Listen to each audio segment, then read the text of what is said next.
Good morning. This is Ken Long, talking about the Argyris ladder of inference, a critical thinking tool and a mental model of cognition that reminds us of the challenges we have about trying to say anything justified about the world, about the importance of making claims that are based on transparent and reflective thinking.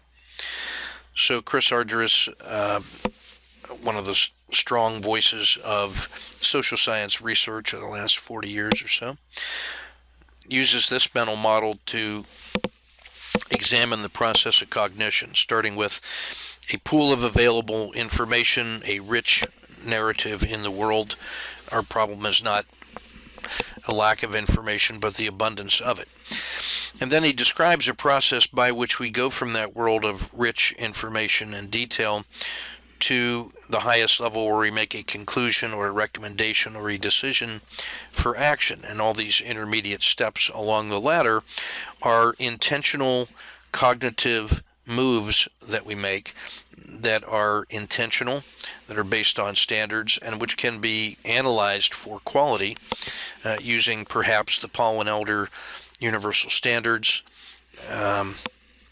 or the parts of thinking, or examining the quality of the critical thought through the Peter Fascione model of critical thinking, or whatever means you want to use to judge the quality of the thought.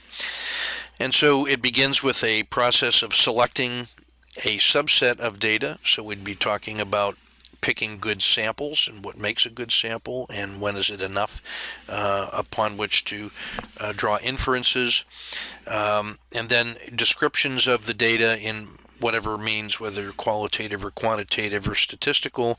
We could talk about the accuracy, the utility, the completeness, the fidelity of the scale that's used to make those descriptions, and then interpretations of those descriptions. Sense making is now starting to take its place here in our thinking, where now it's manipulations of data and summaries and extracts and inferences. Evaluations are the next step by which we place those interpretations on a scale, so we can ask, is the scale appropriate? What are the degrees of fidelity? How useful is it? Why is that the right scale? What other scales might be used?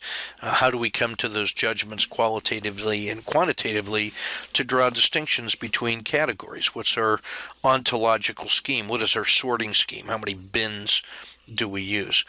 And then from evaluation, we might begin to theorize. We might be building theory from the bottoms up in an inductive process like grounded theory, where we're taking those evaluated interpretations and then using it to build a provisional theory about the situation we find ourselves in. Or we could be drawing on buckets full of case studies in order to construct a theory from many studies. Or we may be taking a look at the data array in our evaluation of it, and then selecting a theoretical model that seems to align itself with the data as it is uncovered, so that we can develop an interpretive scheme or a actionable model that would allow us to draw a specific conclusion or recommendation about what to do. And so we go through this process of gathering data in the world, selecting it, and then thinking our way through it.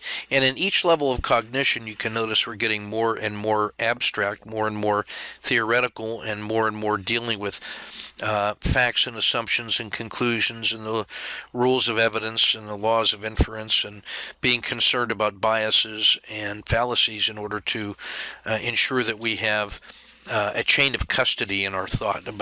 We have a published explicit path by which we draw our conclusions. And so Argyris's ladder of inference allows us to monitor our process of thinking, making sure that we are accounting for multiple perspectives, the elements of thought, critical thinking skills, judging standards of evidence and the burdens of proof and the standard of performance by which we can draw a conclusion with certain amounts of confidence. And so that's the main idea behind his ladder, in that we can climb that ladder to get a better understanding of the world around us by gaining perspective, but at the risk of climbing a ladder that may or may not be stable. So he allows us to examine our own thinking reflectively in order to improve that thinking. And so that's, by its very definition, some metacognition and critical thinking. And here are some more links on the right-hand side that will take you to a deeper and certainly better understanding of the ladder of inference.